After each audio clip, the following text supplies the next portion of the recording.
Deep in the jungles of Central America, where temples pierced the skies and the Maya charted the stars with uncanny precision, another story unfolded, one history rarely tells. The Maya civilization was not only about gods, calendars, and sacrifices. Hidden within their rituals, artwork, and court life were expressions of love and desire that defied today's assumptions. In royal courts, among warriors, and even in sacred ceremonies, same-sex relationships shaped alliances, strengthened bonds, and sometimes blurred the line between the spiritual and the intimate. What was celebrated in stone carvings and whispered in rituals was later buried by conquest and rewritten by colonial powers. Tonight, we bring it back into the light. Drop the time you're watching this in the comments. I love seeing when my history travelers join the journey. And if uncovering forbidden truths excites you, subscribing is always your choice. But the revelations only get deeper from here. Picture this with me for a moment. You're sitting in the glow of a fire, the night air, thick with the smell of roasted maize, and someone begins to tell you the story of the Maya gods. Right away, you notice something unusual. Their world isn't drawn in straight lines. It's not just male, here female, there black on one side, white on the other. No, the Popol Vuh, the great Maya book of creation, shows you a world where everything is paired, balanced, and blurred at the edges. Life and death, light and darkness, masculine and feminine, they all swirl together. And in the middle of it all stand two brothers, Hunahpu and Exbalanque, the hero twins. These twins aren't just clever tricksters outwitting the lords of the underworld. They're partners in every sense, mirroring each other's thoughts, finishing each other's plans. Their bond is so close you almost forget where one ends and the other begins. Doesn't that remind you of friendships you've seen, where people are so in sync, it feels like something deeper is going on? The Maya weren't spelling things out the way modern categories do, but they were hinting, nudging, leaving space for you to see that closeness between men could carry layers of meaning. Now think about myths in your own life. Superhero movies, fairy tales, even gossip about celebrities, they all shape how you think relationships should look. For the Maya, these divine twins were their superheroes. Their adventures told people that breaking rules, crossing roles, even bending expectations was not just acceptable, it was divine. Imagine hearing that as a teenager back then. Wouldn't it feel like permission to live differently, to love differently without shame? And here's something that scholars point out when they study Maya art. Some painted vases show figures whose clothing blends masculine and feminine details. A headdress here, a body posture there, it's never one thing or the other.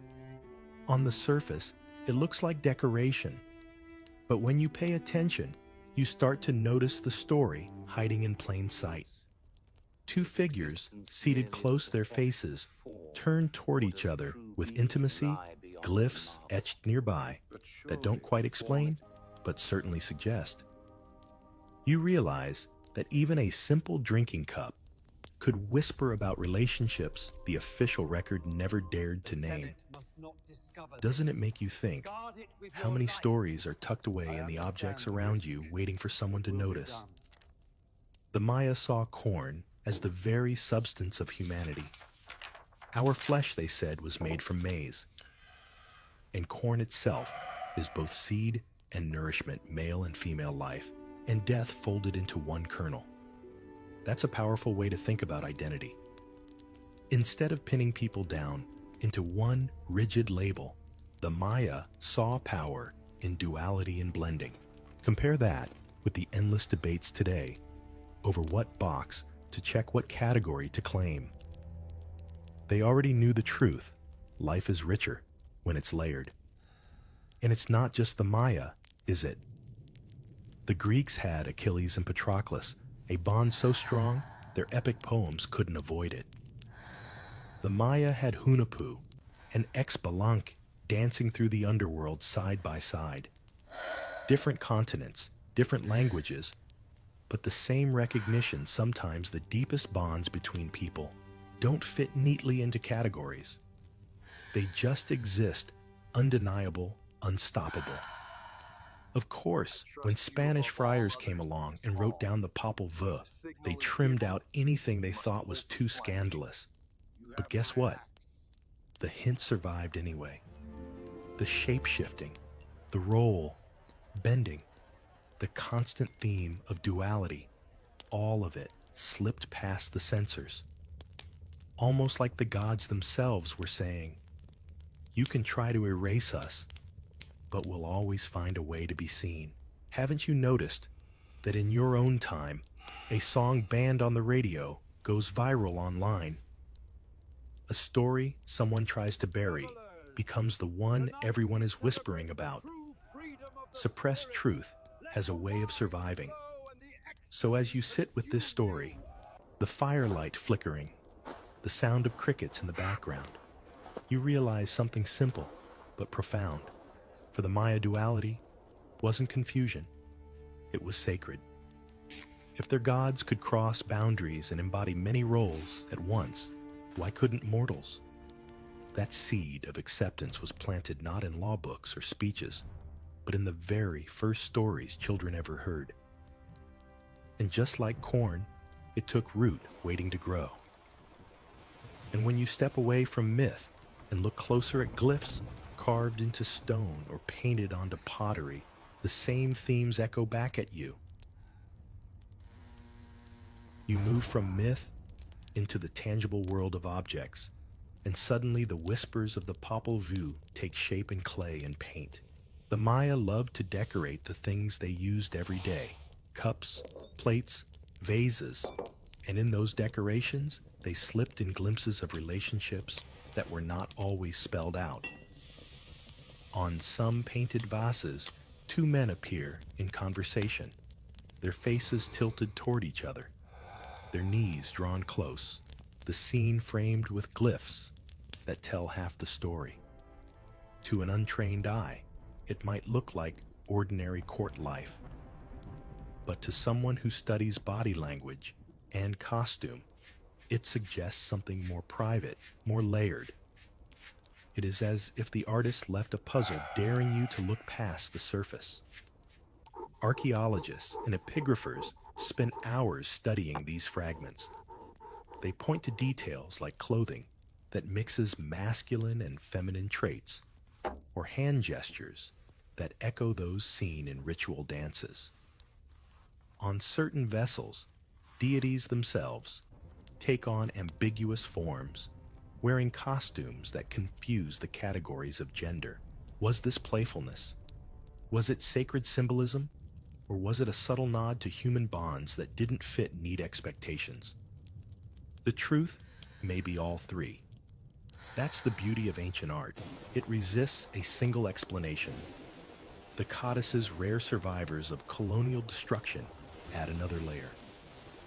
In the Dresden Codex, gods are drawn with shifting appearances, their bodies decorated with symbols of fertility and duality.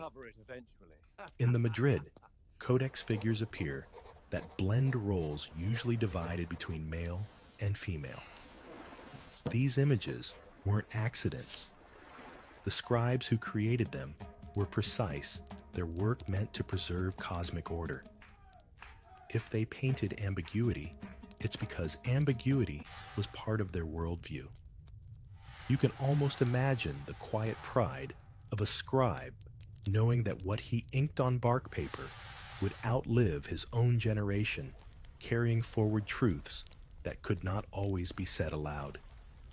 Step inside the murals of Bonampak, and you find another kind of evidence.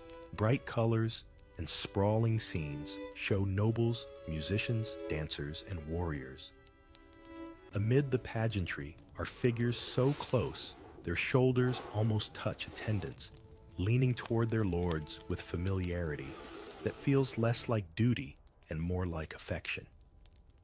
These are not open confessions, but small moments preserved in paint. And isn't it often in the smallest gestures that the most important truths are hidden? Consider also the rabbit scribe, Vase's playful works showing a rabbit recording the lives of kings and nobles. In a few scenes, the rabbit looks on as men interact in ways that raise questions even today. Was it satire? Was it commentary on court gossip? Or was it simply the artist's way of saying that the rabbit, like the viewer, sees more than is being said? There's humor here, but also honesty. Humor has always been a safe way to talk about what society doesn't name directly. All of this becomes more powerful when you remember what was lost. Diego de Landa and other friars burned so many Maya books condemning them as pagan. Yet a few manuscripts escaped, and murals tucked away in jungle temples survived. And through those survivors, you see patterns repeat: gender fluidity, same-sex closeness, playful ambiguity. The flames couldn't erase everything. In fact, sometimes destruction makes what survives speak even louder, like a faint voice that refuses to be silenced. And when you step back, you notice a larger pattern. The Maya were not unusual. Across the world, ancient civilizations used art to suggest what they could not openly state. In Egyptian tombs, intimate gestures between men were carved in stone. In Greek pottery, warriors were painted in pairs that were more than comrades. The Maya added their own voice to that chorus. They didn't declare these truths in laws or proclamations. They painted them, etched them, and trusted that those with eyes to see would understand. Step into the royal court of a Maya city, and suddenly the quiet hints of glyphs and paintings feel much louder. Here, life moves to a different rhythm. Drums echo in the courtyard. Incense curls through the air, and everywhere you look, hierarchy is on display. Kings sit on elevated thrones. Nobles flank their sides, and attendants hover nearby. Their faces attentive, their bodies positioned with precision. But if you pay attention long enough, you notice more than ceremony. You notice the closeness between ruler and attendant, the subtle way a glance lingers, the way a hand rests on a shoulder, just a heartbeat too long. These are not details of politics alone. They are details of human connection. Palaces were not empty halls of formality. They were living spaces buzzing with activity day and night. Young nobles chosen to serve often moved inside from an early age, learning not only the protocols of court, but also how to navigate the king's moods, his rituals, his private routines. In those long hours of shared life bonds formed that carried weight far beyond official duty.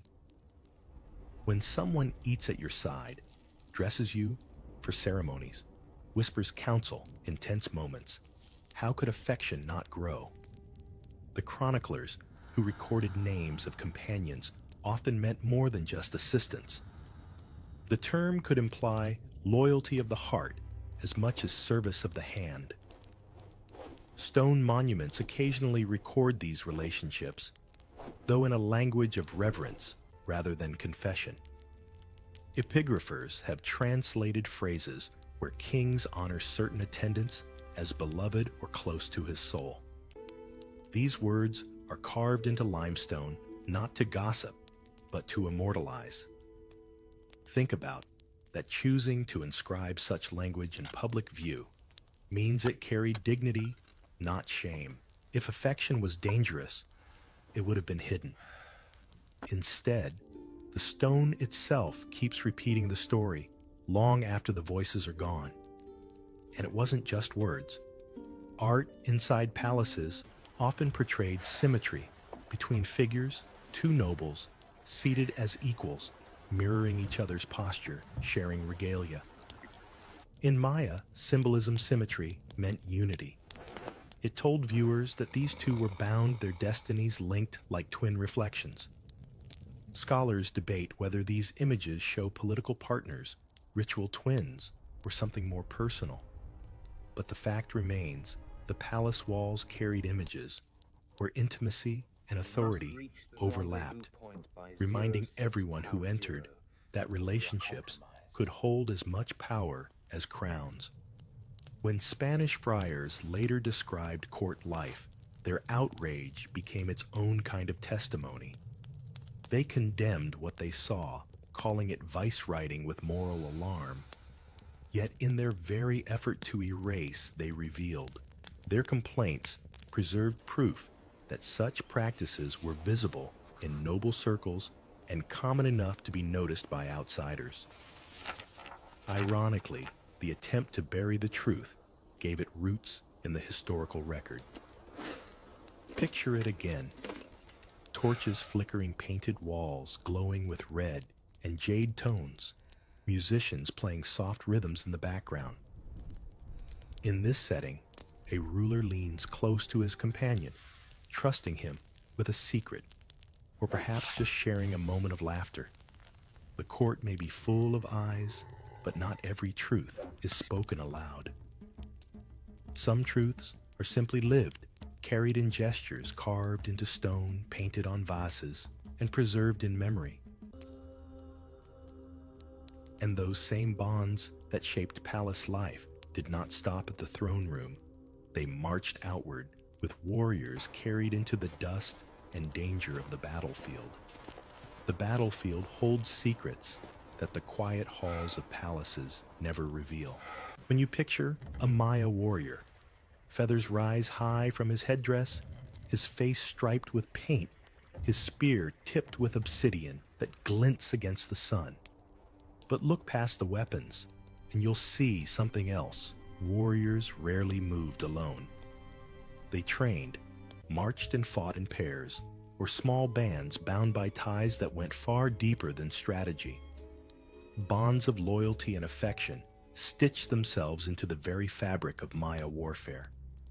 The murals of Bonampak are often remembered for their chaos of battle, yet they also capture the closeness of men fighting side by side. A hand on a shoulder, a companion leaning in close, two figures positioned with mirrored postures. Small gestures like these soften the brutality of war and hint at intimacy between fighters. At first glance, they might seem like gestures of command, but if you linger, they read like something else entirely, a partnership, not just of arms, but of hearts. Training began early. Young nobles and commoners chosen for warrior life were brought together, drilled endlessly, sharing food, sleeping in tight quarters, and testing their strength against each other. Year after year, they became inseparable.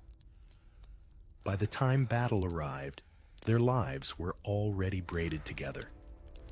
Anthropologists note that such long periods of shared discipline often created emotional bonds as strong as kinship. And when survival on the battlefield depended on absolute trust, those bonds grew even stronger.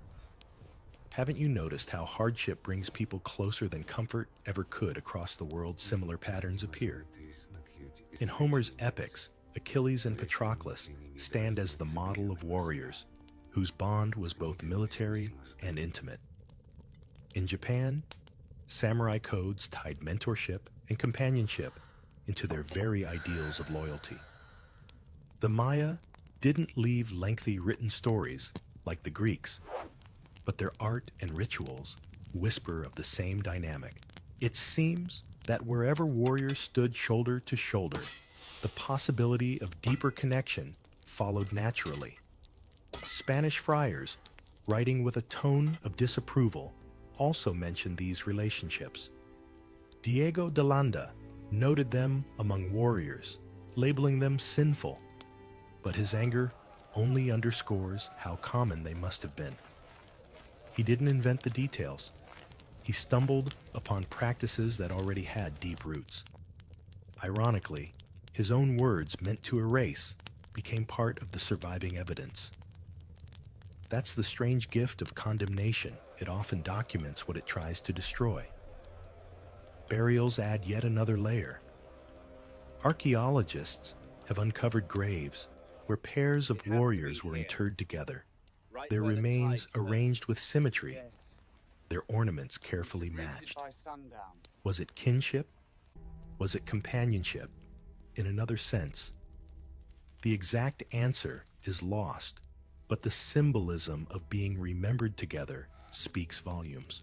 Death rites mirror life, and when two people are laid down side by side, it usually means the community recognized their bond as inseparable. Picture a war camp at dusk. Fires crackle, smoke drifts into the sky, and the sound of flutes carries faintly through the air. Warriors sharpen their blades in silence, but two sit apart close enough that their words don't reach anyone else. Their comrades don't intrude. They understand what doesn't need explaining.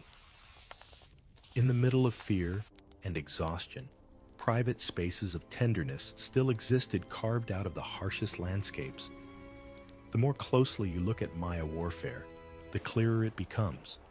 Victory wasn't only built on discipline and strength. It was also built on trust and devotion, sometimes so profound that it blurred into love. The battlefield may look like a place of violence, but beneath the clash of weapons, human connection left its mark just as clearly as any scar.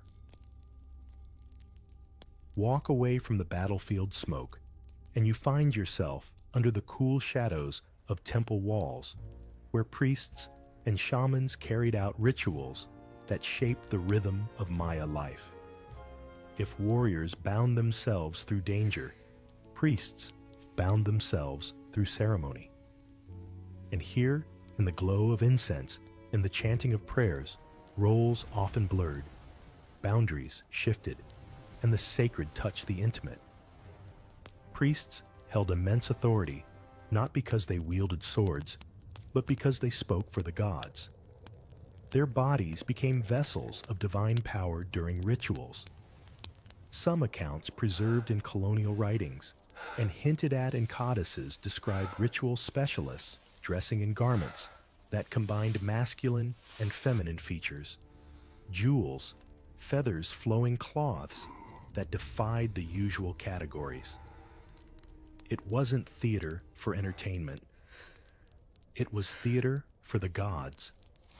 And the gods, it seemed, accepted fluidity as part of holiness. Doesn't it strike you that what many cultures label as in-between was for the Maya a gateway to the sacred? There are stories of shamans who took on female roles during rituals believed to channel goddesses more effectively by embodying their presence. Others spoke of divine twins deities who could slip between identities to bring balance to the world. In these moments, what mattered wasn't sticking to a fixed role, but aligning yourself with cosmic order. The ritual demanded fluidity, and the community respected it as holy service. Imagine standing in the temple courtyard, the scent of copal resin thick in the air, watching a shaman shift his appearance as the drums grow louder. To you, it might seem like transformation. To them, it was balance. Spanish chroniclers, of course, viewed this with suspicion. Friars noted with disapproval that certain men took on roles they considered unmanly during ceremonies. But here again, condemnation became evidence. The very fact that priests acted in these ways and that friars were so offended tells you these practices weren't hidden. They were public, central to the ritual life of the community. And if the gods accepted it, why wouldn't the people think too of how authority was passed? A priest's power wasn't tied to muscle or warfare. It was tied to knowledge of calendars, of chants of the stars. This knowledge carried weight beyond gender roles. If someone could predict eclipses, time harvests, or guide souls through ritual, their place in society was secure. Their identity was a tool of sacred function, not a barrier. Doesn't that feel radically different from so many cultures where identity becomes a limit rather than a gift? Archaeologists studying altars and temple carvings often point out depictions of pairs of priests, sometimes shown clasping objects together, sometimes positioned in postures of equality. These images aren't about dominance, but about partnership. Two figures acting as one in service to the gods. Just as in warfare, where trust meant survival in ritual life, trust meant maintaining cosmic harmony. It's easy to imagine that such spiritual partnerships also carried emotional depth. Examples exist beyond the Maya. In Mesoamerican neighbors, like the Zapotec and Mixtec records, show ritual specialists who embodied both male and female qualities, often serving as intermediaries between worlds. The Maya were part of this same tapestry, a culture where identity was not a cage, but a doorway. Looking at their neighbors helps you see that what the Maya practiced wasn't anomaly. It was part of a broader regional understanding that the sacred often thrives in spaces of duality. Picture the scene once more. Night in a Maya city, torches flickering against stucco walls, priests gathered in their elaborate attire. The crowd watches in reverent silence as chants rise. A priest steps forward, his costume glittering with both masculine armor and feminine jewels, his body moving with gestures that echo neither one nor the other, but both at once. In that moment, the line between categories disappears. The people don't laugh and they don't condemn. They bow their heads. Because what they see is not confusion, it is power. Power is a fleeting Leave the thing. temples behind and step into the bustle of the marketplace, where life was less about incense and ceremony and more about bargaining gossip and daily survival. Here, amid rows of maize cacao beans used as currency and traders shouting their prices, you catch glimpses of another side of Maya society. Not every story of identity and love belonged to kings, warriors, or priests. Ordinary townspeople, too, carried truths in the way they lived, and sometimes those truths stood out enough to draw notice. Spanish chroniclers left accounts of men who dressed in clothing associated with women moving through public spaces without shame. They mentioned it with scorn, of course, but their descriptions show that these individuals were visible, not hidden in secrecy. If they were mentioned at all, it's because their presence was part of the community's everyday rhythm. Imagine standing in that marketplace, watching traders haggle over jade beads or salt cakes, and noticing someone whose dress or manner didn't follow expectation. To the friars, it was scandal. To the Maya, it was life as usual. Doesn't that tell you something about what a culture accepts when outsiders call it shocking? Gender nonconformity wasn't confined to ritual specialists alone. Evidence suggests that within towns and villages, some people lived outside standard roles and were woven into daily life. They may have been healers, traders, or simply neighbors whose presence everyone knew.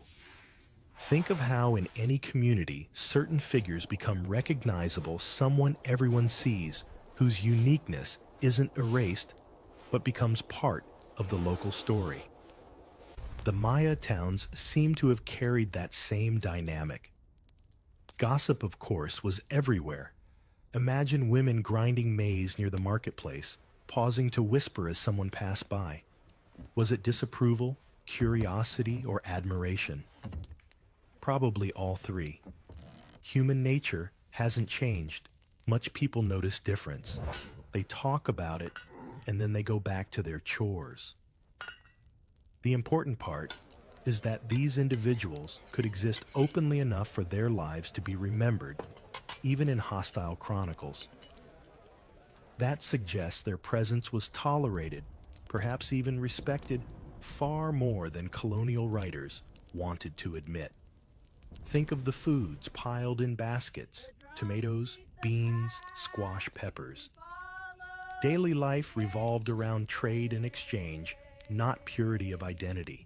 In a community where survival depended on cooperation, practical skills mattered more than rigid categories.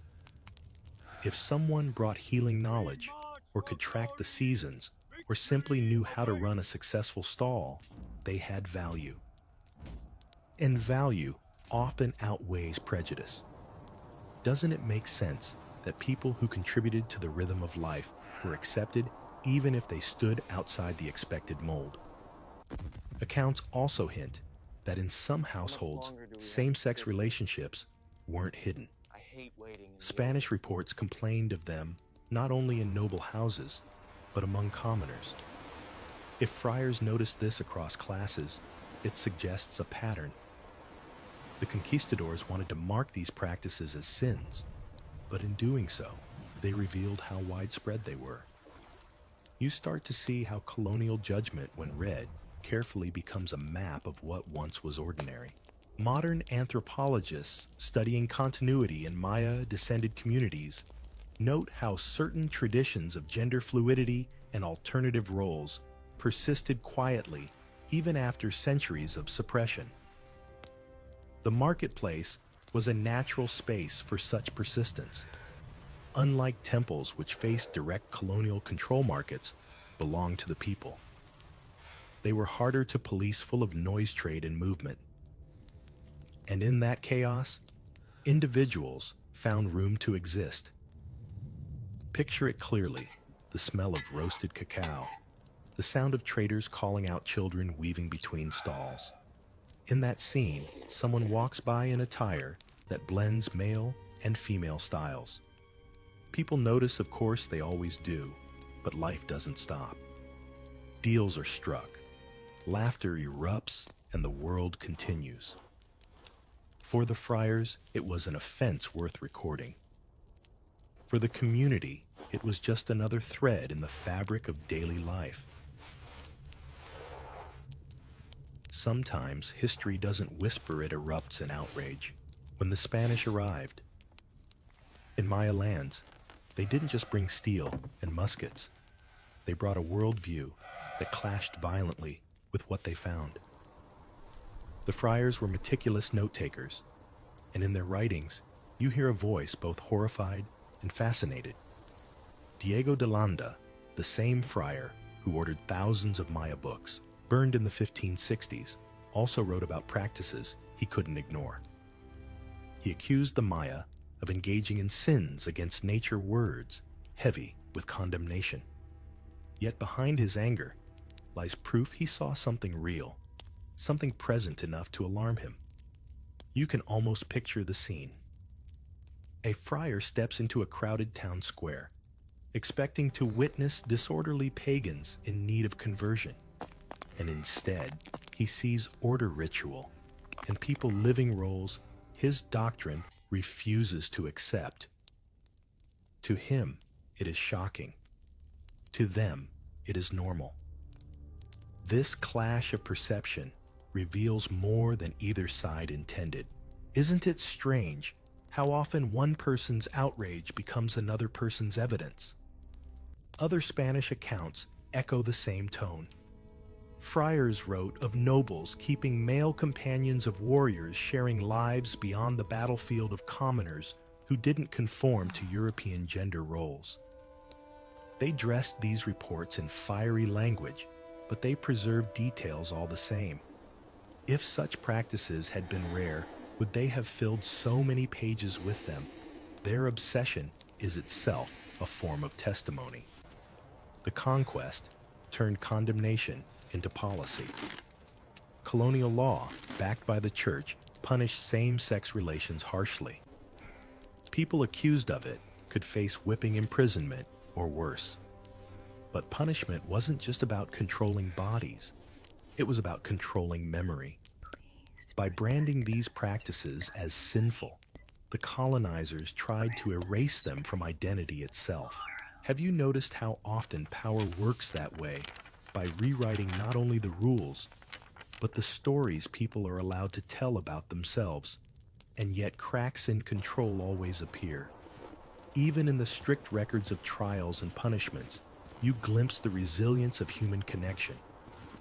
Inquisition documents from Yucatan, though grim, confirm that same-sex bonds persisted despite fear. Witnesses testified about relationships between men, about people dressing in ways deemed unacceptable. These were not inventions of hostile scribes. They were everyday realities too persistent to vanish no matter the penalties. Think for a moment about the friars' frustration. They arrived convinced that they could stamp out every custom they disliked. They burned codices, tore down temples, built churches over sacred sites. Yet centuries later, scholars still uncover glyphs, murals, and oral traditions that survived beneath the ashes. Doesn't it almost feel like the Maya world was saying, you can scorch the surface, but roots run deeper than fire? This moment in history is both tragic and telling. Tragic because so much knowledge was destroyed, and telling because what survived reveals what mattered. The friars couldn't help documenting what unsettled them most, and those very documents now help us reconstruct what they wanted to erase.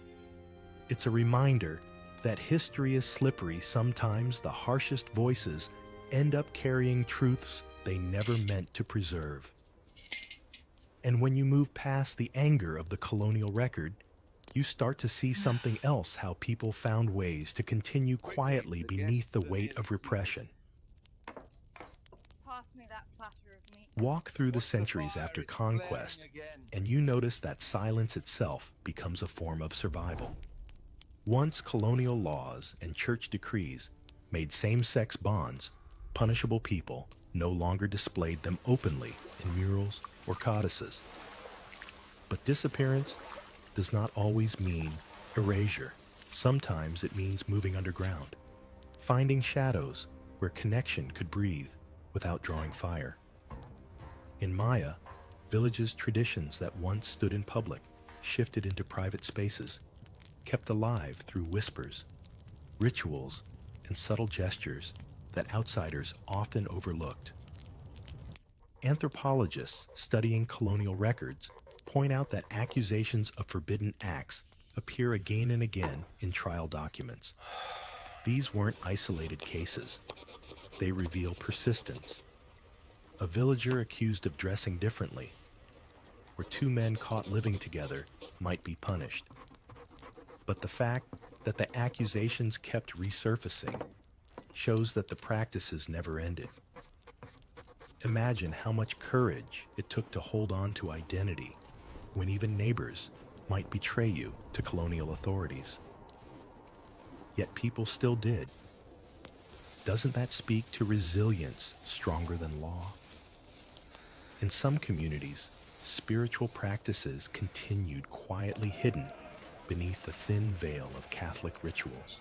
Shamans who once wore blended costumes during ceremonies adapted their roles using Christian symbols but maintaining older understandings of duality. Villagers might see them as healers or eccentric figures, but beneath that exterior lingered a deeper inheritance. This is how traditions survive, not always loudly, but steadily, like water carving stone. Even in households, survival took quiet forms. Oral traditions carried stories of figures who defied roles, though details blurred over time. A grandmother might tell a tale of a trickster who could change form a story officially presented as folklore, but secretly remembered as something more. Children absorbed these stories without realizing they were also absorbing the echoes of lives once lived openly. Isn't it remarkable how memory hides in plain sight, carried in tales told at the hearth. You can also trace survival through language. Words in Maya dialects preserved terms for individuals who didn't fit binary categories. Though friars tried to suppress these vocabularies, they slipped through carried in everyday speech.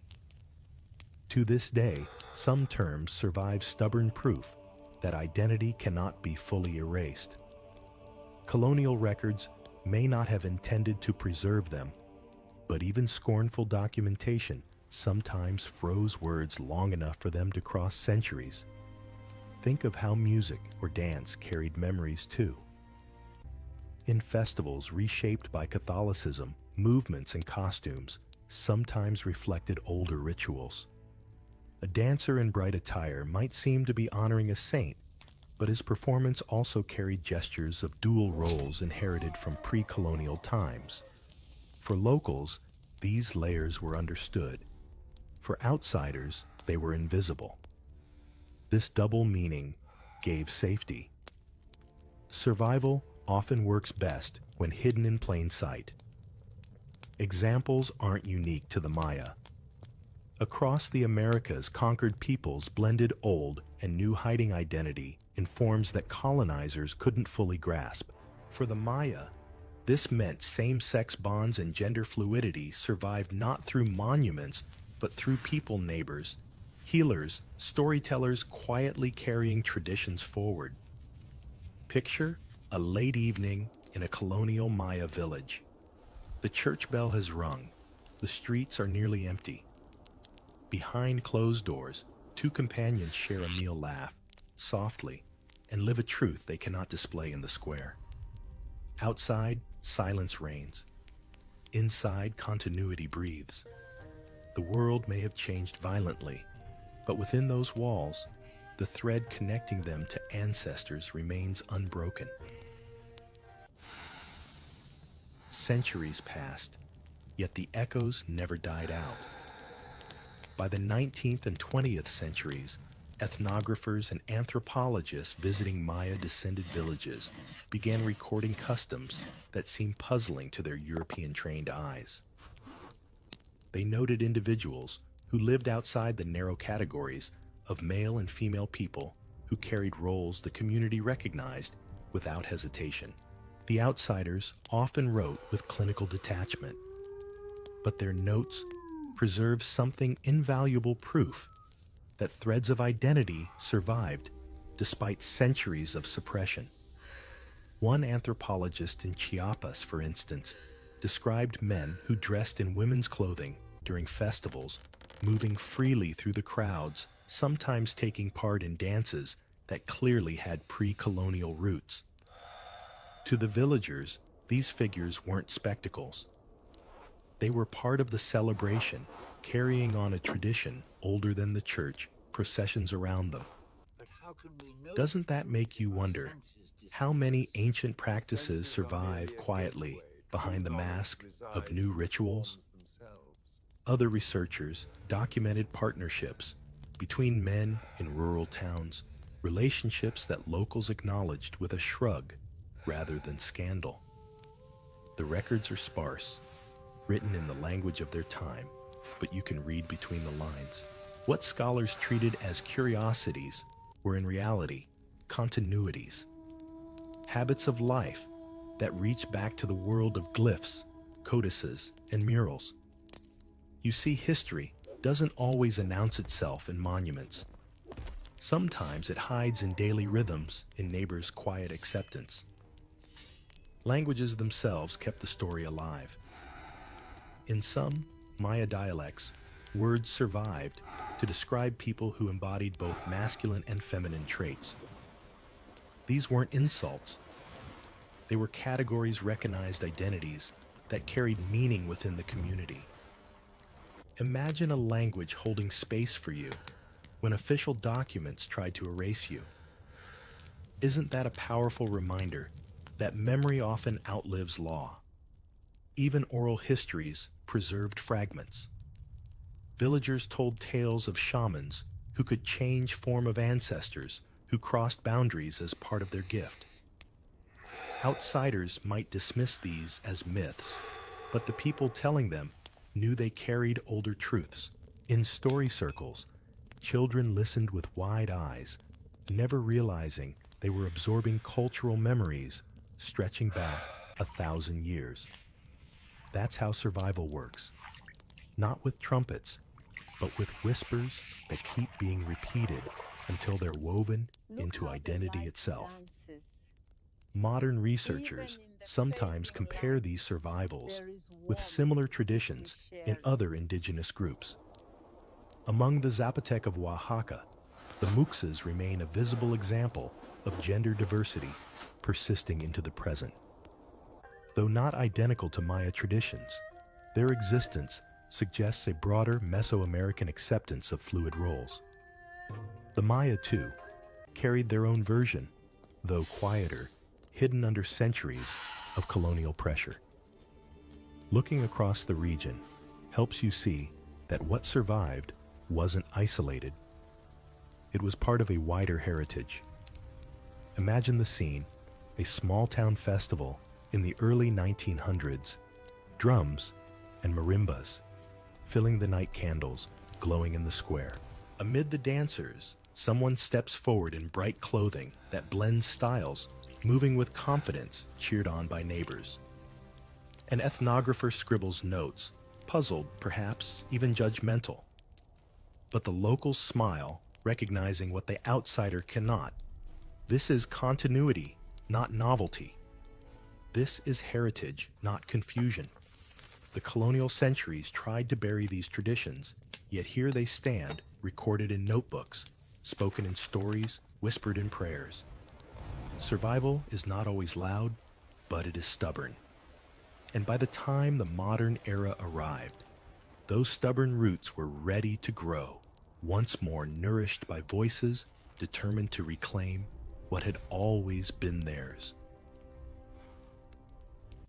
What begins in myth and lingers in art, what survives repression and whispers through oral tradition, eventually finds its way back into open daylight.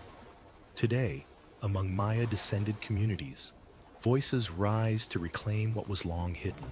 Activists, scholars, and storytellers speak of identity not as something imported or invented, but as something rooted deeply in their own past. They remind the world that same-sex bonds and gender diversity are not foreign intrusions. They are part of the Maya's original inheritance. Isn't it powerful when history becomes not just memory, but fuel for present freedom? Modern Maya writers and cultural leaders point back to the Popol Vuh, to glyphs on ceramics, to colonial chronicles that accidentally preserved what they tried to condemn. They argue that these sources prove diversity of identity was part of their heritage. By reclaiming those fragments, they're not creating something new, but reconnecting a chain that was never fully broken. When young people today march in pride parades in Guatemala or southern Mexico, some carry banners decorated with maize plants, or hero twins tying their modern lives back to ancestral stories. The symbolism is deliberate, but the gods embodied the people can live. In some communities, language itself becomes resistance. Old words once whispered, quietly now appear on posters, in songs, even in classroom lessons.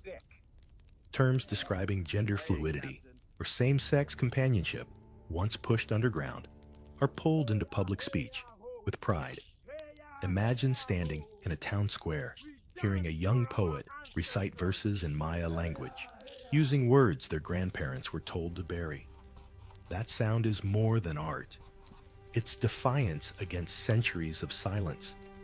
The modern reclamation is not only cultural, but also political. Maya activists have linked their identity struggles with broader fights for indigenous rights land and recognition. They argue that colonialism didn't just steal territory, it tried to rewrite who people were allowed to be. By reviving suppressed traditions of love and identity, they resist erasure on every level. Doesn't it make sense that liberation of memory and liberation of land are tied together? Examples abound. In recent years, Maya artists have created theater pieces reimagining ancient myths through the lens of LGBTQ+ experience. Others paint murals of deities in blended forms, reminding communities that the divine once modeled fluidity. Scholars publish studies that reinterpret codices and ceramics, highlighting what earlier historians ignored. Each act is a small victory, and together they form a chorus we were always here, and we always will be. Think of the irony. Spanish friars once tried to smother these practices with fire and condemnation, yet their very records became evidence for modern reclamation. Now, what was once a tool of oppression is being turned into a resource for empowerment. It's almost as if the ancestors planned it that way, leaving breadcrumbs through myth art and language so the path could always be found again. Picture the present day, a gathering in a Maya town, the smell of tamales steaming children, running under strings of paper flags. A speaker steps onto a small stage and begins telling the story of the hero twins. But this time, the tale is told without hesitation. The audience laughs, nods, and claps, recognizing themselves in the story. Where once silence was enforced, now voices rise. Where once shame was imposed, now pride shines. And you listening through this journey realize the arc is complete. From creation myths to modern parades, from glyphs etched in stone to banners painted in bright colors, the truth has never truly vanished. It has shifted, hidden, re-emerged, and now stands in the open once more. The Maya past speaks not only to scholars, but to anyone who wonders whether identity can survive centuries of repression. The answer is here in every story, every symbol, every reclaimed word. Survival is not the exception. It is the rule. History rarely stays in one lane. After walking through the hidden truths of homosexuality in the Maya world, their myths, art rituals, and quiet survivals, you begin to notice how sexuality itself shaped every corner of their civilization. Yet not all of those practices were tender or empowering. Some belonged to the darker side of ritual, where devotion demanded extremes, and the body became a tool of sacrifice. If intimacy whispered of hidden bonds, ritual sometimes shouted of fear and awe. So now, prepare to step into a far more unsettling chapter, the most terrifying sexual practices in the Maya civilization. Nothing chills the spine faster than knowing people were willingly thrown into deep, dark wells to please the gods. For the Maya virgin sacrifices were not rumor or invention. They were ritual performed with precision at sacred cenotes, those natural sinkholes that opened like mouths in the limestone earth. You stand at the edge of one now humid air, clinging to your skin, the water far below reflecting just enough light to look inviting, until you remember it's not a swimming hole. It's a passage to the underworld. The idea was simple, but terrifying. By offering untouched bodies to the gods of rain and fertility, the community hoped to guarantee crops avert droughts or calm storms. And who better to represent purity than the young and the unmarked? That logic sounds twisted to us, but for the Maya, it was a sacred equation, a trade with divine powers. Have you ever tossed a coin into a wishing well and whispered a hope? Now stretch that gesture until it demands a life, and you begin to see the gulf between our comforts and their convictions. Cenote Sagrado at Chichen Itza is perhaps the most infamous example. Archaeologists dredged its depths in the early 20th century and uncovered bones, dozens of them, alongside jade beads, gold ornaments, and ceramic vessels. The offerings weren't just human. They were material wealth, too, thrown into the abyss as proof of sincerity. But the bones told the darker truth.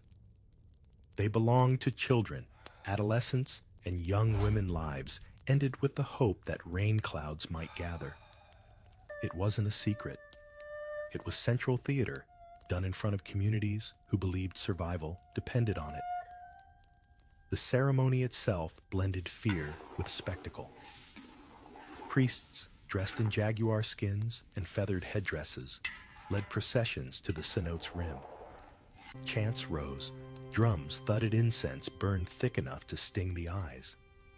The chosen sacrifice, adorned with flowers and paint, was led forward.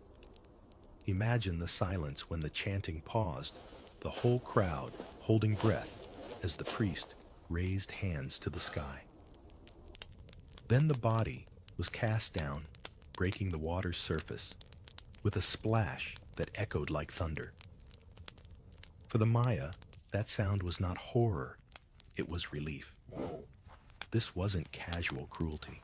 It was theology in motion, rooted in the belief that humans were born indebted to gods. Life itself had been borrowed, and only life could be returned as payment. If maize grew tall, if rain came on time, if the community prospered, the sacrifice was remembered as proof that the gods had listened. And if not, well, the logic was brutal. It meant the offering had not been enough. Even Spanish chroniclers, hardened by conquest, wrote with shock at what they witnessed or heard. For them, the cenotes were places of dread, alien to Christian rituals of prayer and confession. To find bones at the bottom was proof of savagery in their eyes. But in the Maya worldview, those same bones were proof of devotion. The gap is as wide as the cenote itself. It leaves you wondering, what would people today risk to guarantee survival? Would we sacrifice comfort, wealth, or even strangers? The Maya didn't ask such questions. For them, the answer was already waiting at the bottom of the well. When the splashes faded and the echoes died, another form of offering often followed, bloodletting, drawn not from captives, but from the rulers and priests themselves. If sacrifice meant giving others to the gods, bloodletting meant giving yourself.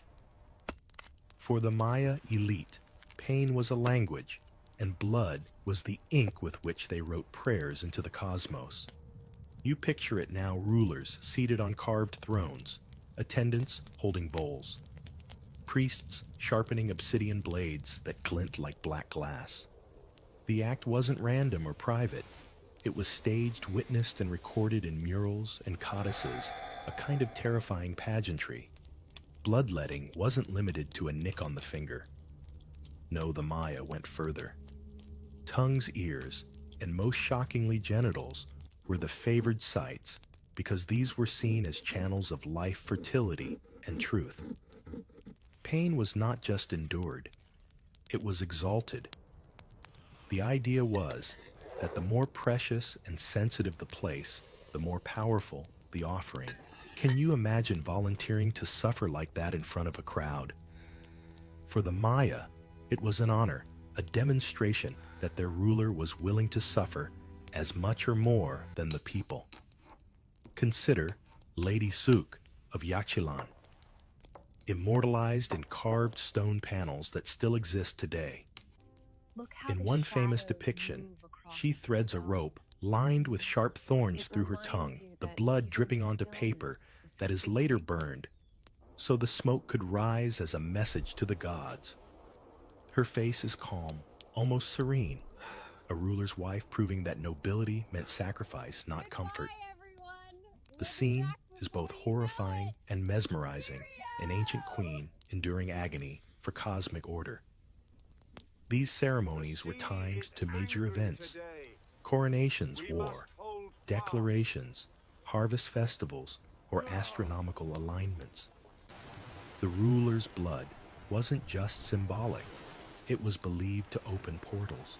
In the visions that followed, fueled by pain, loss of blood, and sometimes hallucinogens, shamans and nobles claimed to see ancestor spirits or gods descending to advise them. It was agony as a doorway, pain as a bridge, The tools themselves were works of art. Obsidian blades, sharper than modern scalpels. Stingray spines polished for ritual, even bone awls carved with glyphs. These instruments weren't hidden away. They were displayed reminders of courage and duty. A stingray spine might look harmless, lying on a table, but in a Maya temple, it was a key to the divine. Modern comparisons feel absurd, but telling. Think of athletes pushing their bodies to extremes, marathons, ultra-marathons, feats that leave muscle shredded. Outsiders might ask, why would anyone do that? But participants describe transcendence, a state beyond pain.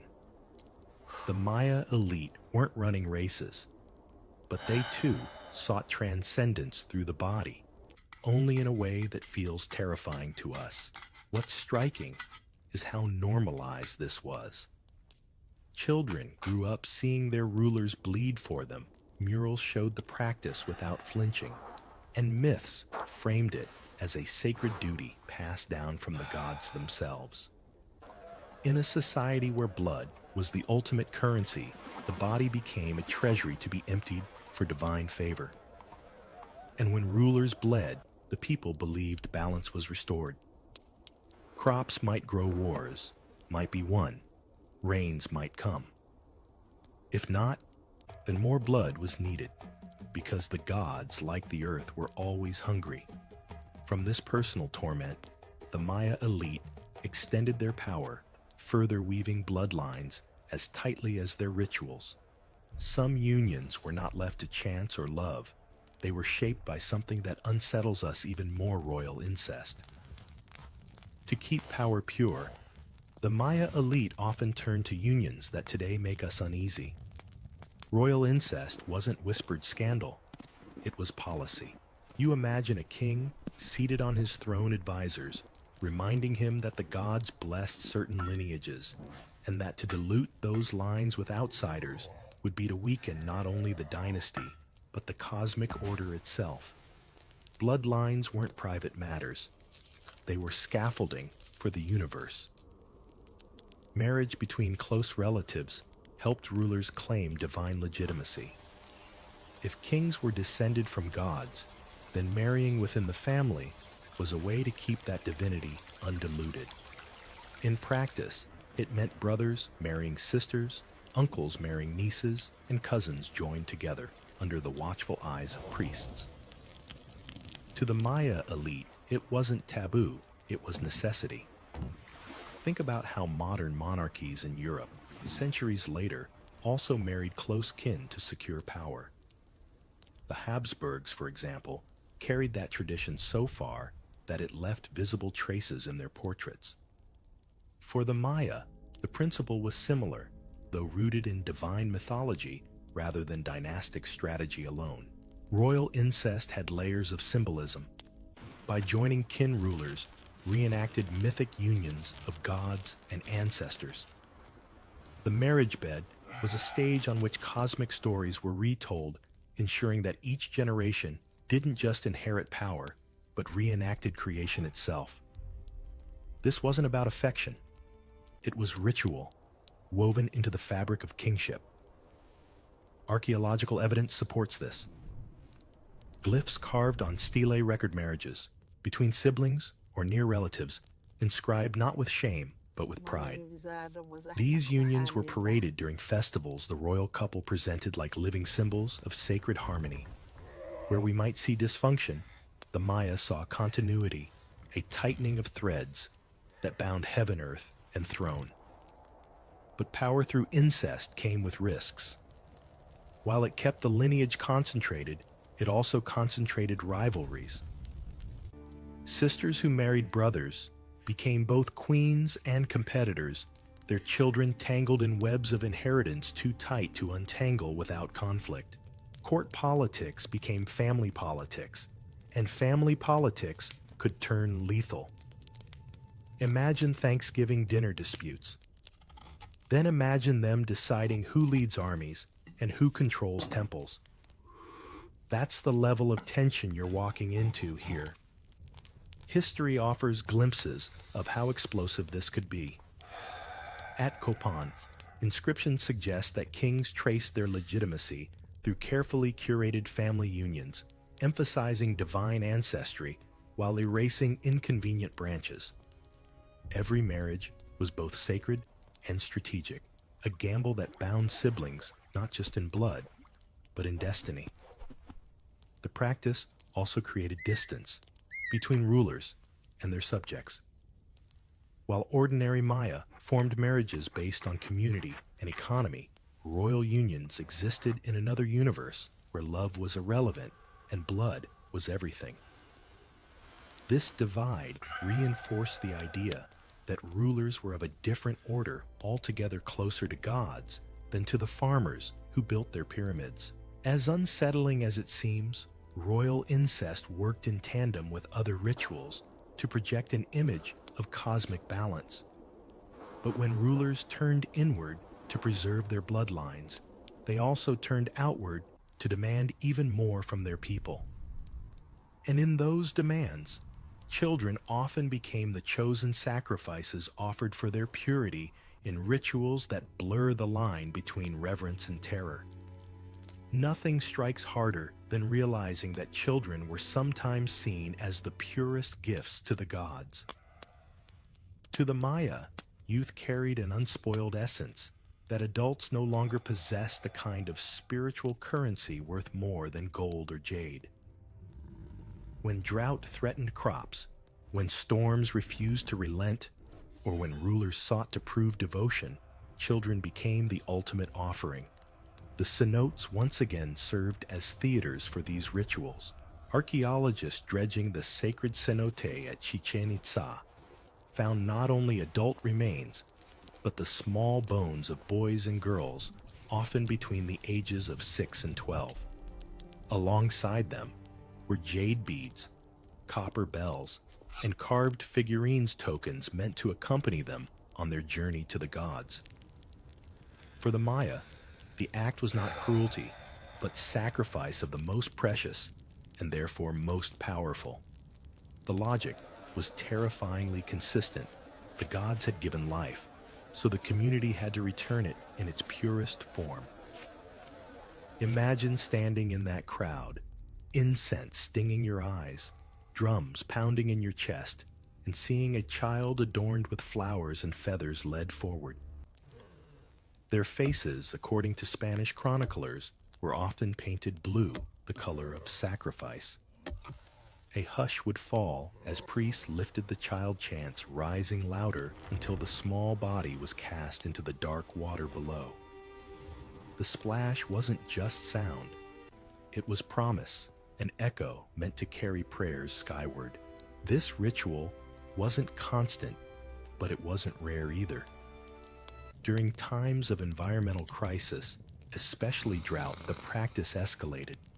The Maya believed Chak, the rain god, required life to bring storms. And what life was more appealing than the unblemished soul of a child? To them, this was agriculture, as much as theology water, for maize life for life. Can you picture a society today that might give up its youngest to guarantee food? It feels unimaginable, and yet in the Maya worldview, it was survival logic. Accounts from the colonial era, though colored by Spanish bias, still align with physical evidence. The combination of skeletal remains and offerings pulled from cenotes confirms that children were part of the ritual vocabulary. These sacrifices weren't random killings, but carefully orchestrated events guided by priests and accepted by communities as the ultimate insurance policy. And as harsh as it is, the symbolism ran deep. Children represented beginnings, continuity, the promise of future generations. By giving them to the gods, the Maya believed they were securing not just rain, but the very continuation of their people. The sacrifice of potential was the seed for Ko. The Spanish were horrified, writing about these rituals with disgust, but also fascination. To them, the Maya world seemed upside down. Where innocence should be protected, it was offered. But through Maya eyes, innocence was power, and power was meant to be shared with the gods. From these watery graves, the Maya extended their imagination of power further. If children embodied purity, captives embodied humiliation, and their degradation became its own kind of ritual stage. If children were offered as symbols of purity, captives were used as symbols of humiliation. For the Maya War was not just about territory, it was about bodies, trophies, and the power to display dominance through ritual. Defeated warriors, nobles, and sometimes entire groups of prisoners became living props in ceremonies that combined punishment with performance. Picture a plaza crowded with onlookers, the sun beating down incense thick in the air. Captives are marched forward, stripped of ornaments, their once proud hair cut short as a mark of shame.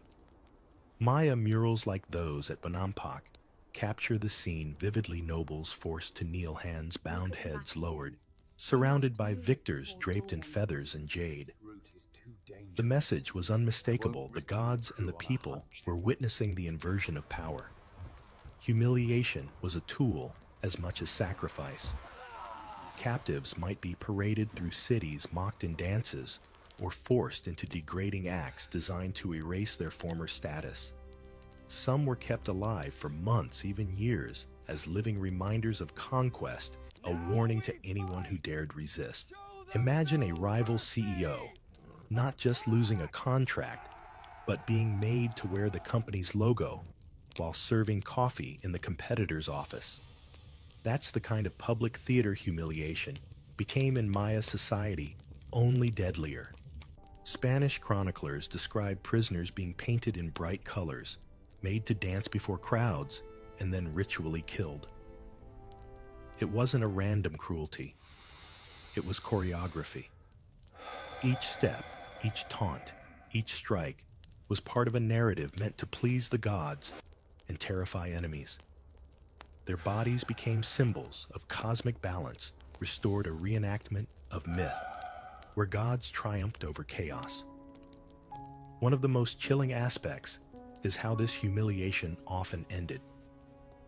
After prolonged displays, captives might be sacrificed through decapitation or heart extraction, their deaths feeding the gods as their degradation had fed the crowd.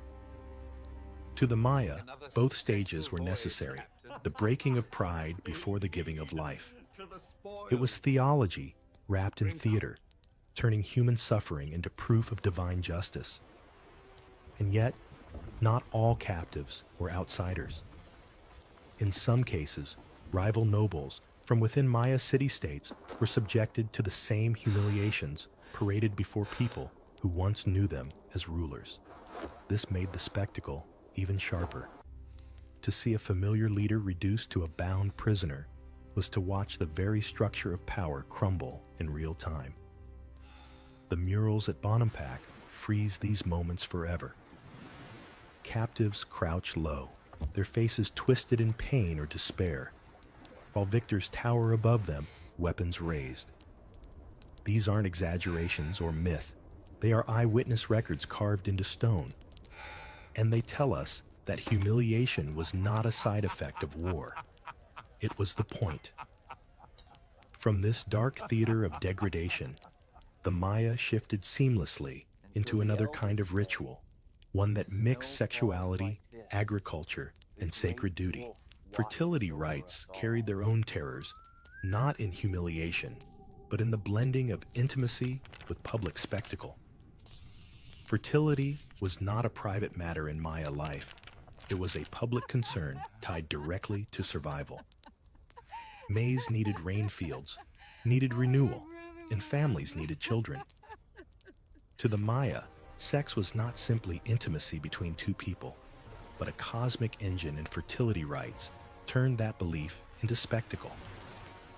You imagine the plaza at dusk, torches, flickering drums, pounding like heartbeats, and priests chanting as couples stepped forward, their union meant to mirror the marriage of gods and the earth itself.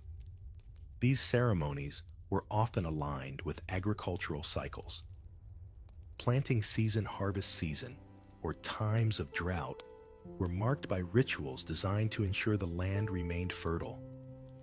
Couples might be paired, sometimes chosen for their lineage, sometimes as symbolic representatives of the people. The act itself wasn't always physical in public view. Much was symbolic, using gestures, dances, or offerings to stand in for intimacy. Still, the meaning was clear. To everyone watching, human union was a reflection of divine union, and the community's survival depended on both. Priests played a central role, guiding participants, chanting prayers, and anointing bodies with maize paste honey or colored pigments. The symbolism was thick maize as life, honey as sweetness, pigment as the mark of renewal. The participants themselves became living metaphors, their bodies transformed into stand-ins for the fields and the rains. Imagine a modern wedding, where instead of just exchanging rings, the couple reenacts the entire myth of creation in front of an audience. That's the scale and seriousness of these rites. Spanish chroniclers, watching with eyes shaped by Catholicism, were scandalized. To them, these ceremonies blurred boundaries between sacred and profane, but to the Maya, there was no contradiction. Life itself was sacred, and fertility was its holiest expression. By acting out these unions, they weren't indulging, they were sustaining cosmic order. Archaeological evidence supports this blending of fertility and ritual. Figurines found in temples often depict exaggerated sexual features, not as vulgar art, but as votive offerings. Murals show couples entwined with maize stalks, reinforcing the link between human fertility and agricultural prosperity. Even ceremonial caves, places considered gateways to the underworld, contain artifacts suggesting rites where fertility was invoked through ritualized intimacy.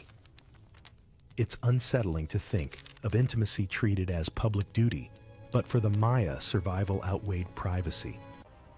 The health of the fields and the people were one and the same, and both demanded offerings that went beyond prayer alone. Everyone in the community witnessed these performances not with voyeuristic curiosity, but with reverence.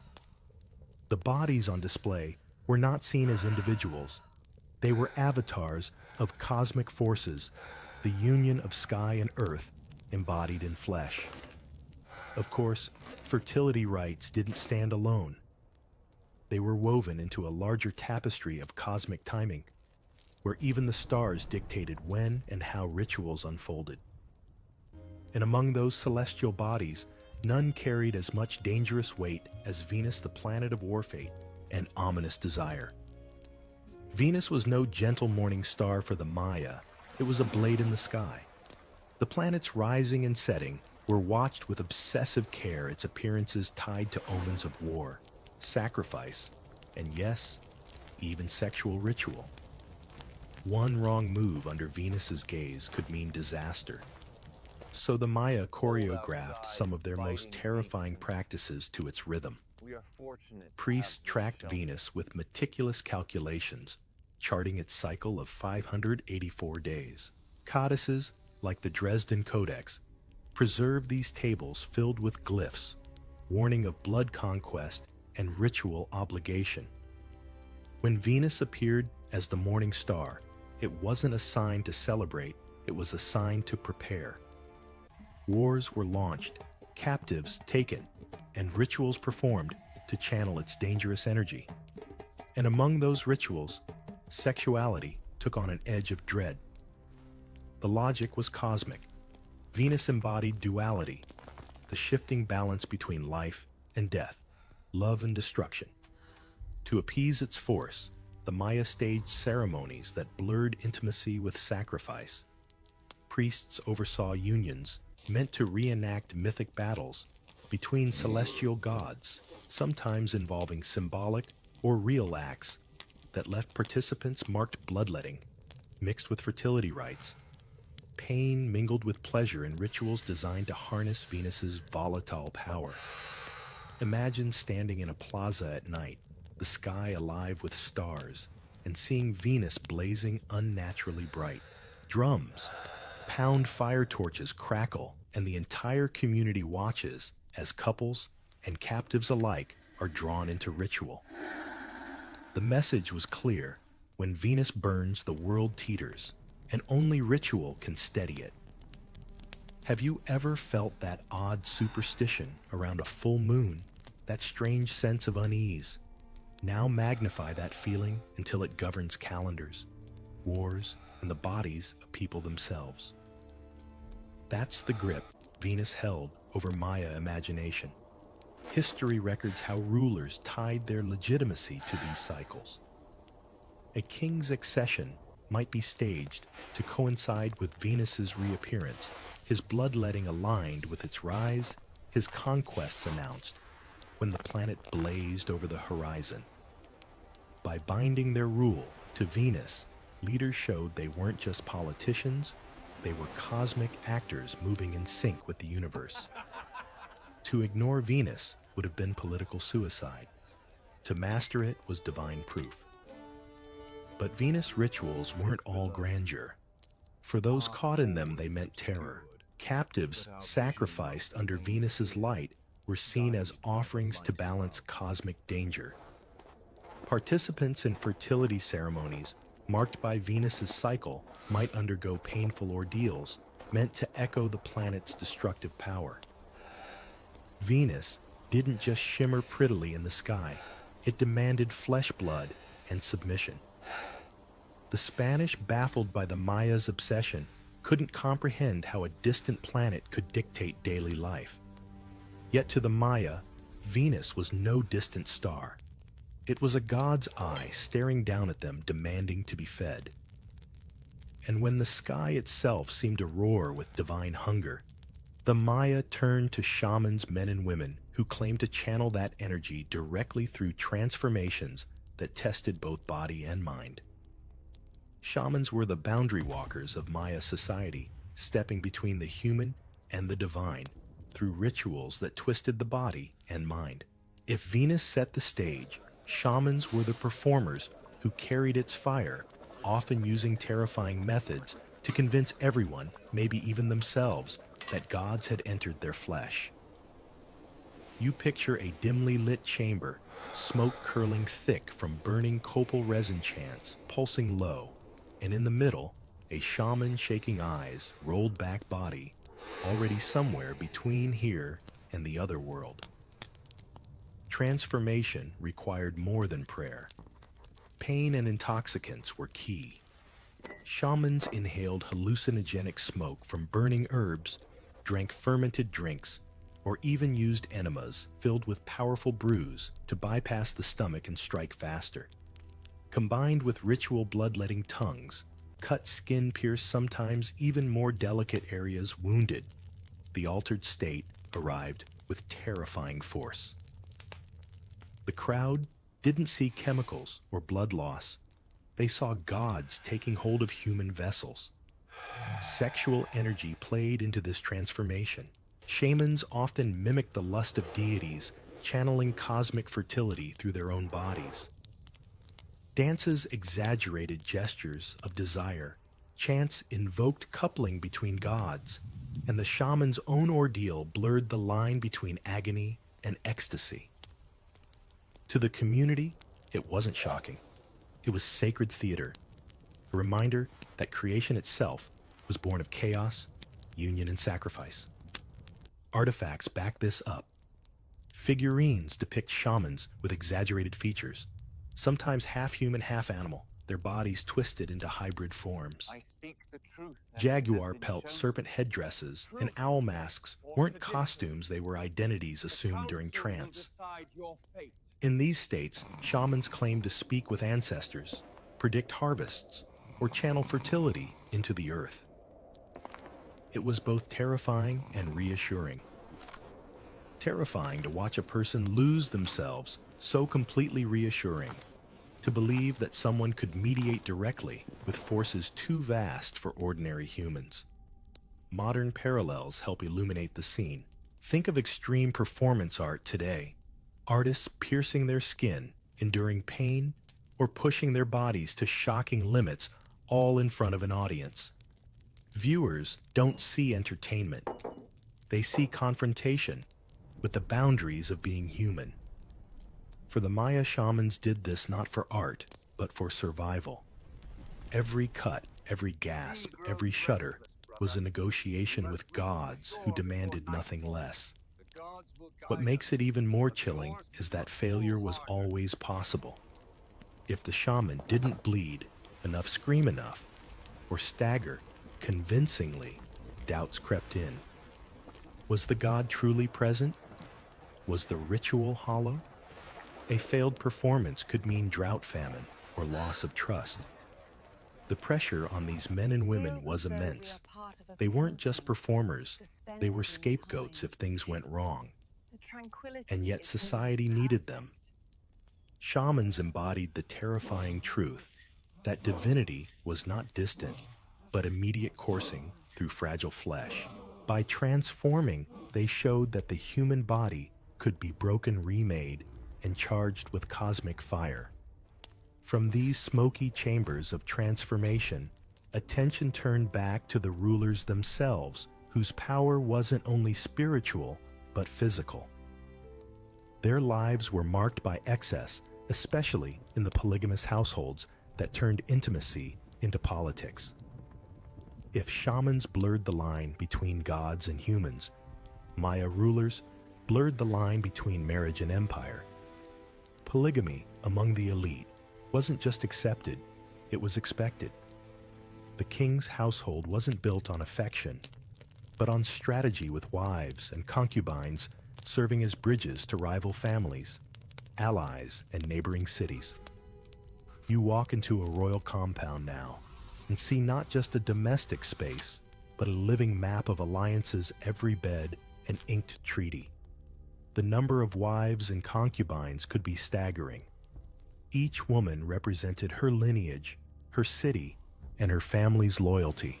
For the ruler, intimacy was politics dressed in feathers and jade. Love had little room here. The harem was an archive of treaties. Imagine modern politicians sealing partnerships, not with contracts but with weddings, and then repeating the process dozens of times. That's the scale of calculation at play. But polygamy wasn't indulgence for its own sake. It had ritual and symbolic dimensions.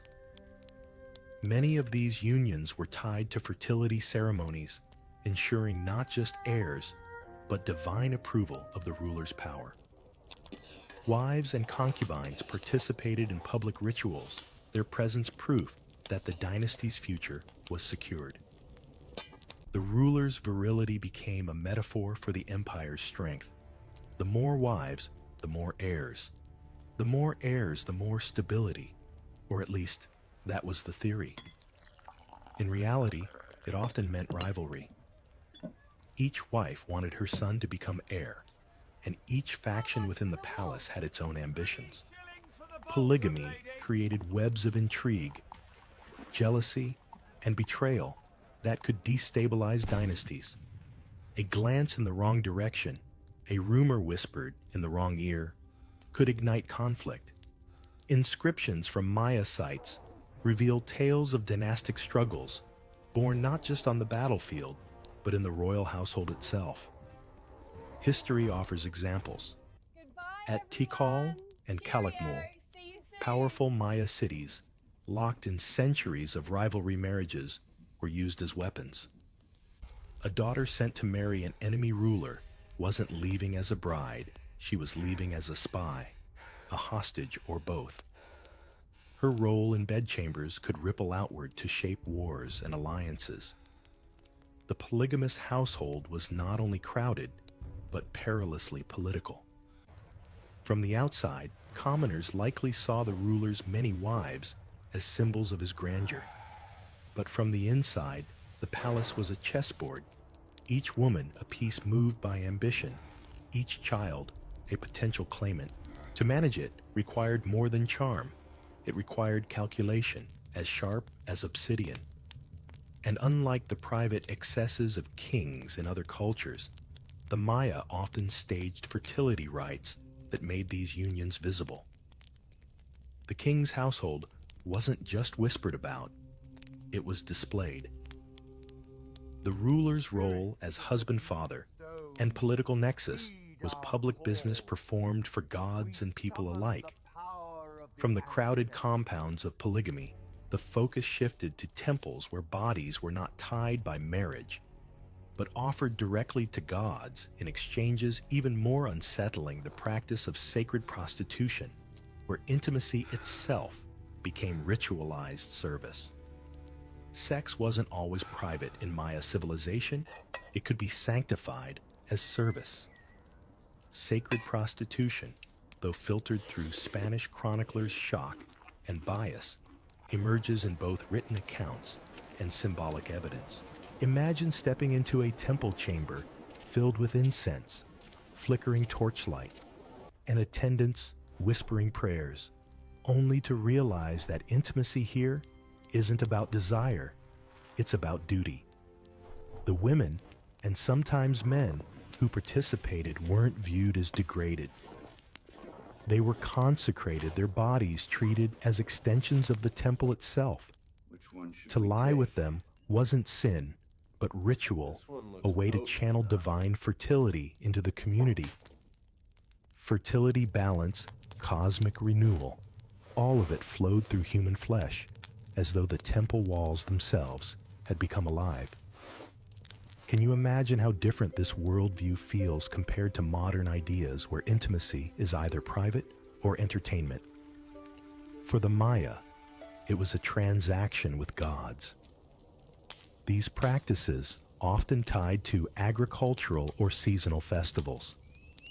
Just as fields needed sowing and rains needed summoning, human bodies mirrored those cycles.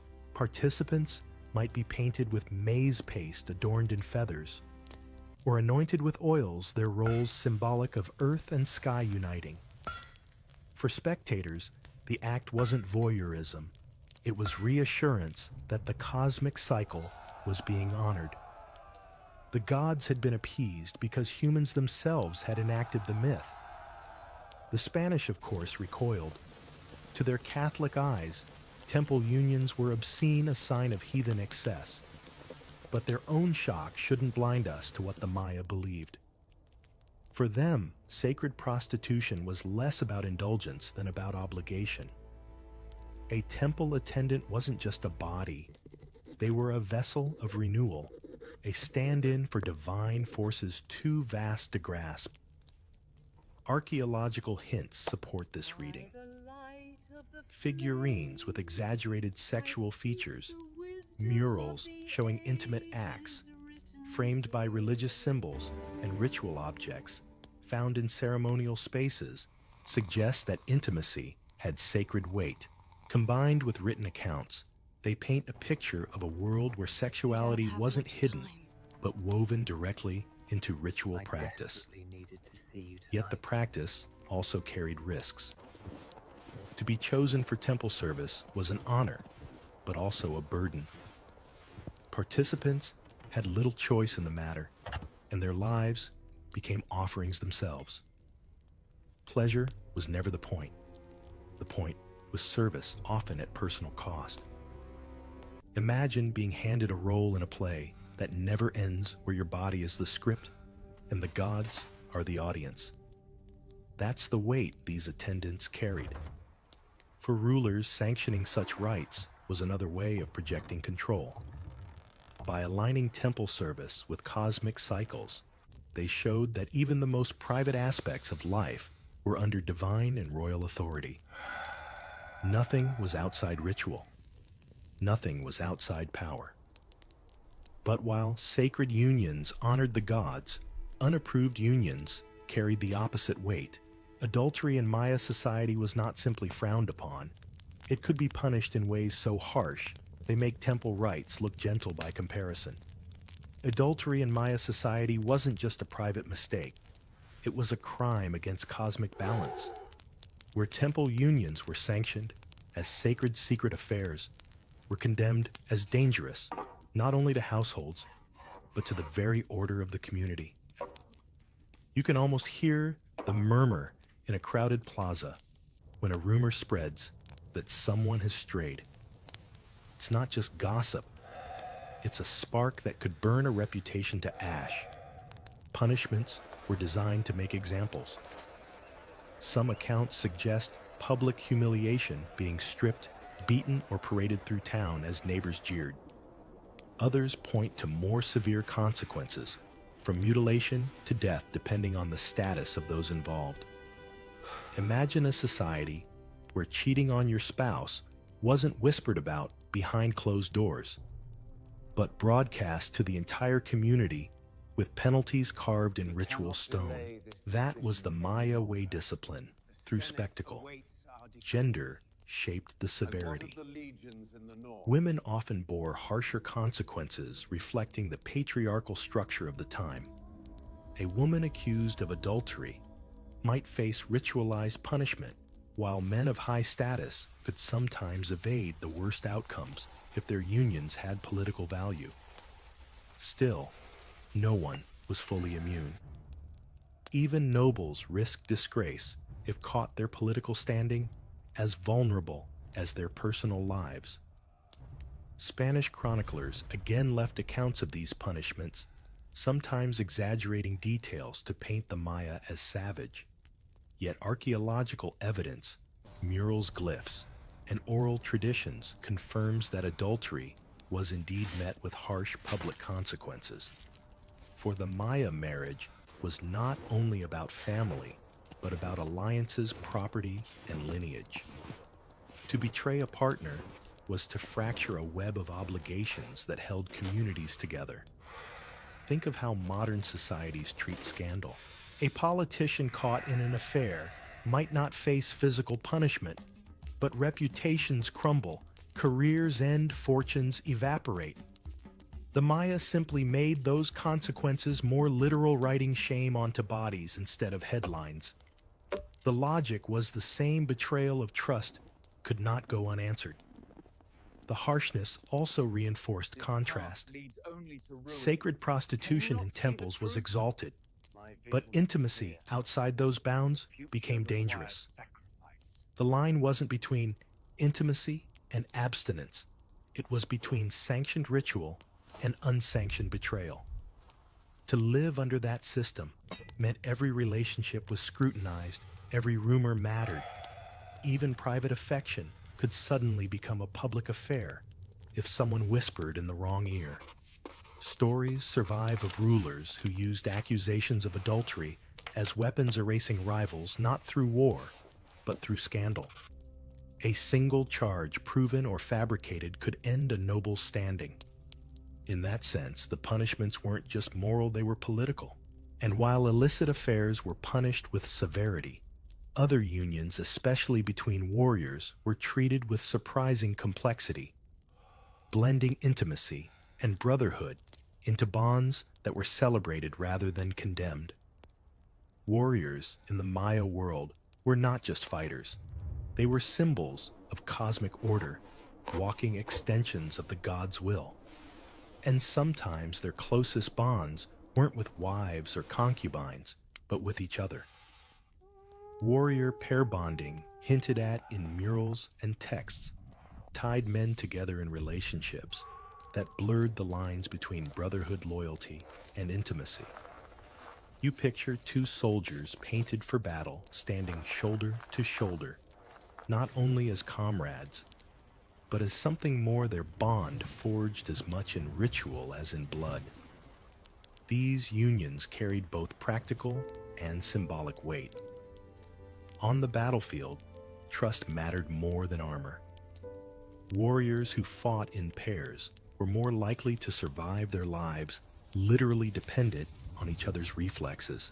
To cement that loyalty, rituals often included acts that mirrored intimacy, blood-sharing joint sacrifices, or symbolic marriages sanctioned by priests. In some accounts, these pairings even carried sexual undertones, seen not as shameful, but as powerful expressions of unity. The logic was simple. If two men could fuse their lives so completely, they became one force, terrifying to enemies and pleasing to gods. Modern armies still speak of brothers in arms, but the Maya took that phrase to a level we might hesitate to imagine. For them, loyalty wasn't abstract. It was embodied, performed, and sometimes ritualized through acts outsiders would call intimate. Murals at sites like Bonampak and written glyphs hint at these pairings, depicting warriors entwined in embraces or rituals of shared bloodletting. Spanish chroniclers, puzzled and scandalized, often condemned what they didn't understand. But the Maya saw strength in these unions. Where the Spaniards saw impropriety, the Maya saw solidarity, an unbreakable bond that made their armies not just larger, but tighter. These relationships weren't secret. They were sometimes celebrated, especially when the pair achieved great victories. Songs and chants might recall their bravery together, cementing their partnership as legendary. And in some myths, gods themselves were paired in dual forms, reinforcing the idea that two men joined in devotion were acting out divine archetypes. There's a practical modern parallel here. Think of elite soldiers today, like paratroopers or special forces, who train live and sometimes die with their partners. Their loyalty can eclipse almost every other relationship in their lives. The Maya warrior bond wasn't so different, except that it was codified into ritual, sometimes even sanctified with sexual symbolism, making it a cosmic pact rather than just a military one. Of course, this blurring of intimacy and warfare unsettled outsiders, especially the Spaniards. For them, it defied not only their sense of morality, but their understanding of what warfare should look like. Yet to the Maya, it was obvious to win battles, you needed warriors whose loyalty was deeper than politics, deeper than fear, deeper even than family. And as with so many parts of Maya life, these bonds were often described through metaphors of animals, where jaguars, serpents, and birds of prey stood in for human desires and taboos alike. When the Maya spoke about intimacy, they often did it through animals. Jaguars, serpents, deer, and birds of prey weren't just creatures in the jungle. They were metaphors for desires, fears, and taboos. You can almost imagine sitting in a Maya household, hearing stories where the behavior of animals explained human conduct in ways both symbolic and unsettling. The jaguar was the most powerful symbol. Its strength and nocturnal habits linked it to both sexuality and danger. Kings wore jaguar pelts, and warriors painted their bodies with jaguar spots to channel that raw energy. In myths, the jaguar often stood for untamed lust, a force that needed to be controlled through ritual.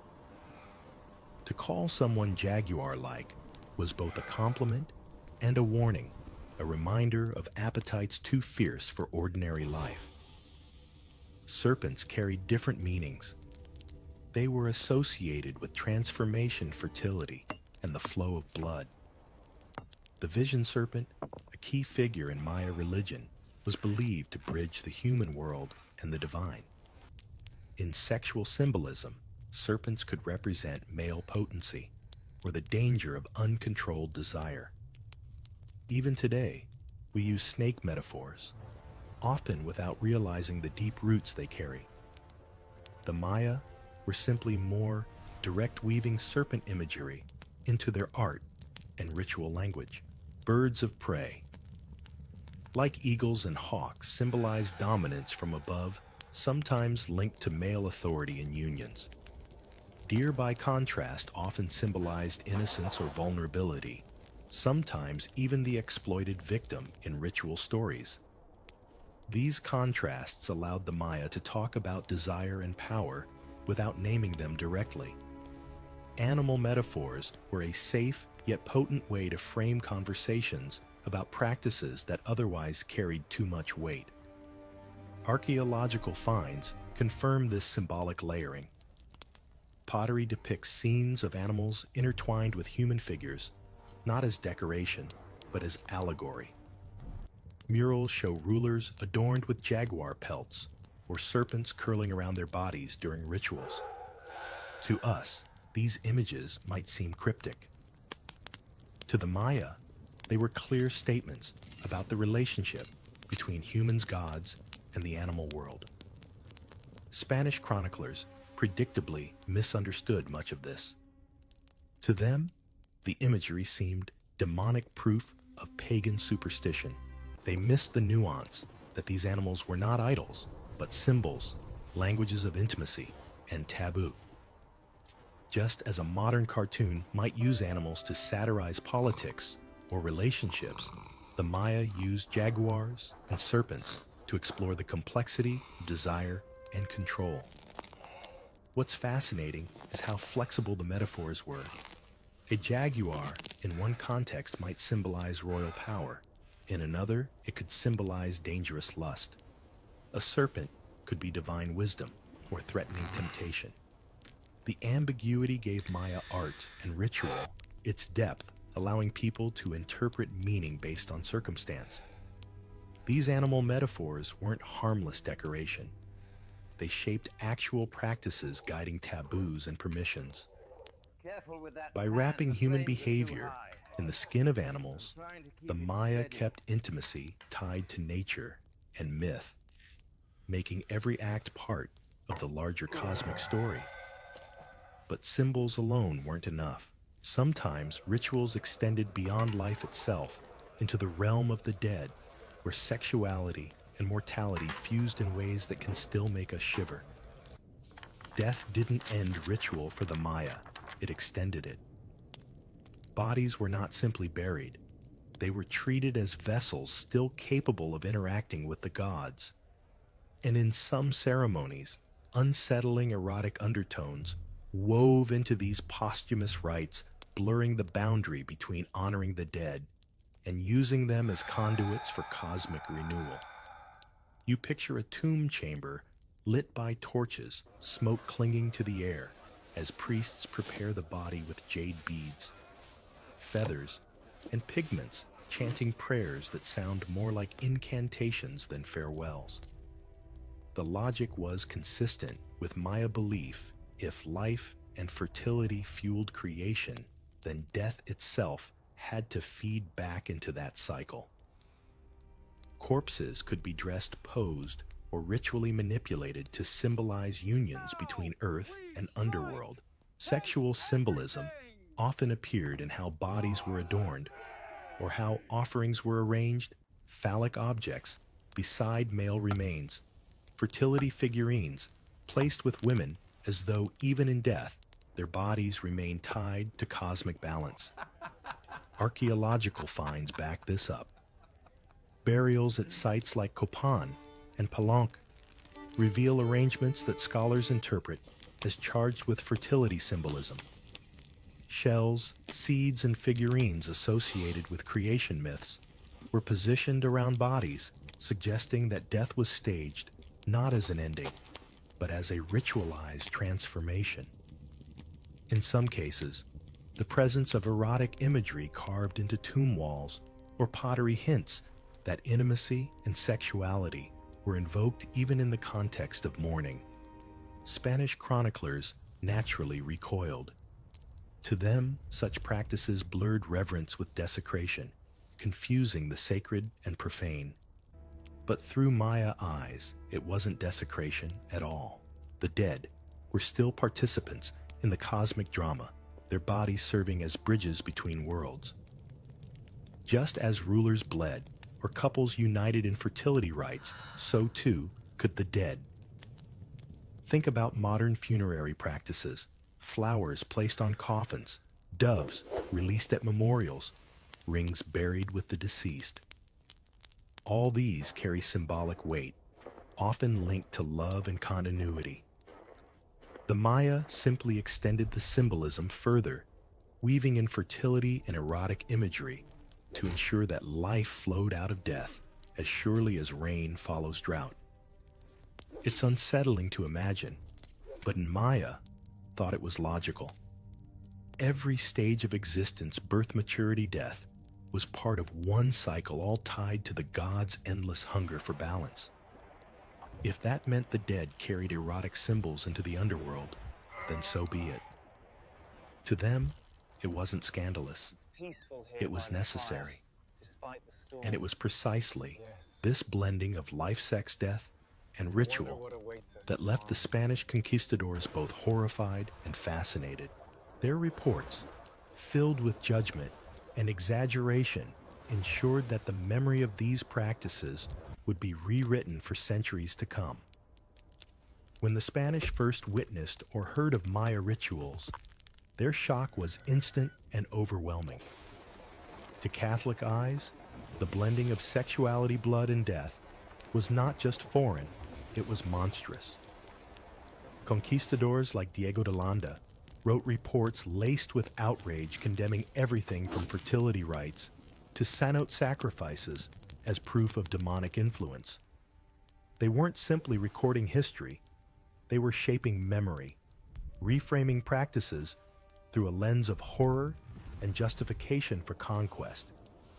Yet archaeology tells a more nuanced story. Bones pulled from sacred wells, murals etched on temple walls, and codices that survived the flames reveal a culture deeply invested in cosmic balance. Terrifying though the practices seem to us, they weren't random acts of cruelty or indulgence. They were structured, ritualized, and believed to be essential for survival. Where the Spanish saw depravity, the Maya saw devotion. Where outsiders saw scandal, the Maya saw necessity. The clash of worldviews was absolute. For the Spanish, intimacy belonged inside marriage blood, belonged on battlefields, and death was sealed by sacraments. For the Maya, all three belonged on the same continuum, woven into ceremonies that honored gods and fed creation. This collision not only ended countless lives, but also rewrote entire cultural narratives, leaving us with fragments to piece together centuries later. You can still feel the tension when you stand at places like Chichen Itza, staring down into the sacred cenote, or across murals at Bonampak. The silence holds echoes of drums, cries and chants that once filled those spaces. The Spanish accounts may exaggerate, but the material evidence remains whispering a truth more complex than simple labels of savage or civilized. And here's the haunting part. Many of these practices were terrifying precisely because they were sincere. The Maya weren't staging horror shows. They were negotiating with forces they believed controlled rain crops, fertility, and fate itself. Their rituals were terrifying because they were honest attempts to survive in a world they saw as fragile, where gods demanded constant attention and sacrifice. So as you close your eyes, tonight, imagine the flicker of torches against temple walls, the splash of water in a cenote, the thrum of drums under a velvet sky. Terrifying, yes, but also a reminder that humans across time will go to unimaginable lengths to make sense of life, death, and desire. The echoes of the Maya still linger in cenotes filled with offerings and stone murals where captives kneel in glyphs that charted Venus like a dangerous clock in the sky. Their practices may strike us as terrifying, but for them, every act of bloodletting sacrifice or ritual intimacy was a conversation with gods who demanded balance. Life, fertility, and death weren't separate. They were woven into one fabric, dyed with fear and devotion. The Spanish may have rewritten their story, but the stones whisper otherwise. Now, as you drift towards sleep, let the drums fade, let the torches dim, and let the ancient voices soften into quiet. The weight of their world lifts, leaving only calm silence and rest.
£5 for the lot. That's highway robbery, I'll give you 2.